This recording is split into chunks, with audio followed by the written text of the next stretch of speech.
Assalamualaikum warahmatullahi wabarakatuh. Perkenalkan, saya Nur Ahmesyah Suhardi dari kelas 8 nomor urut 28.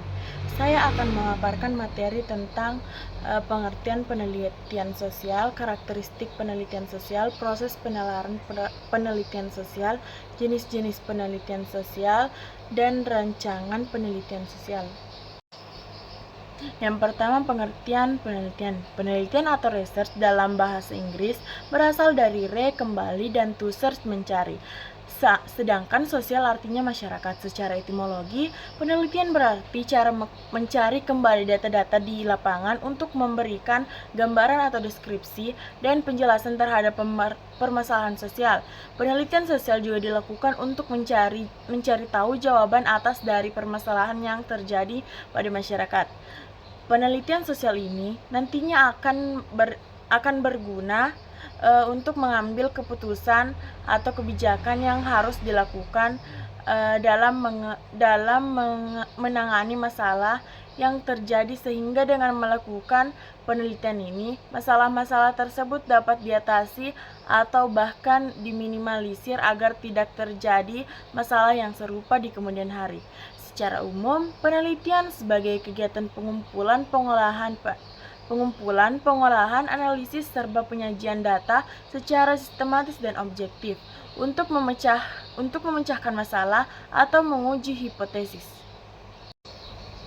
Yang kedua, karakteristik penelitian. Karakteristik harus tersusun secara sistematis dan metodologis sehingga nanti hasil yang diperoleh dapat dipertanggungjawabkan kebenarannya.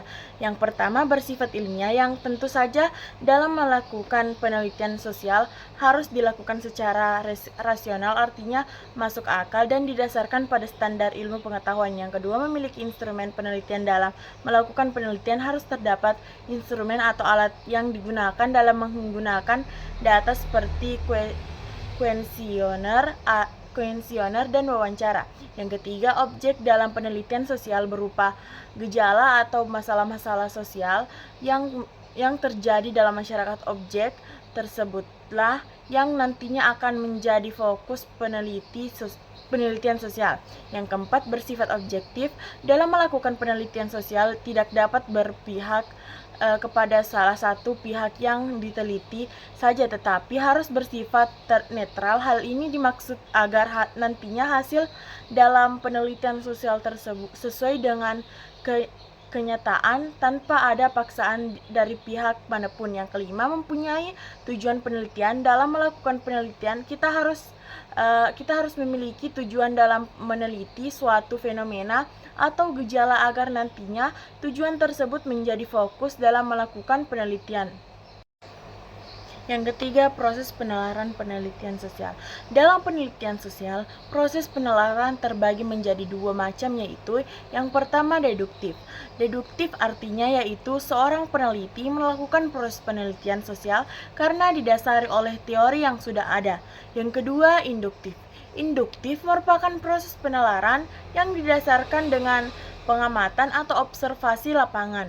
Proses ini digunakan untuk mencari tahu hubungan-hubungan antara gejala sosial yang satu hingga akhirnya dapat menghasilkan gejala sosial yang lainnya, dan sampailah ke penarikan kesimpulan atau teori. Yang keempat, jenis penelitian sosial. Yang pertama, penelitian kuantitatif.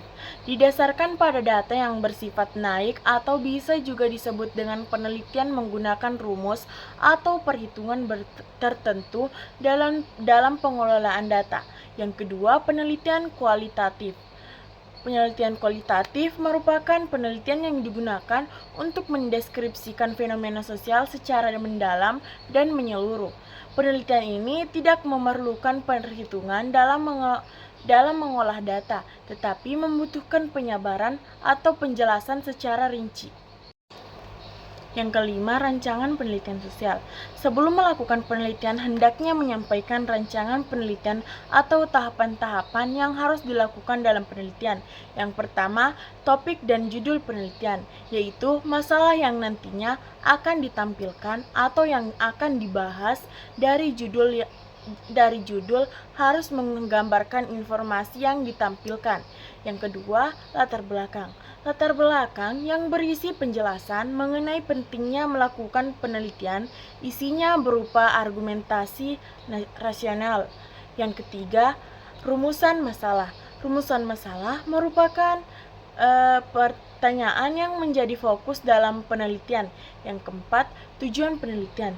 Tujuan penelitian berisi uraian yang hendak diketahui atau diperoleh dari keseluruhan rangkaian. Bentuk pernyataan sesuai dengan rumusan masalah. Yang kelima, jadwal penelitian. Jadwal penelitian berguna menyusun perencanaan sampai ke proses akhir. Yang keenam, metode penelitian. Metode penelitian yang sesuai dengan tujuan dan jenis data yang dibutuhkan. Itulah tadi materi dari saya.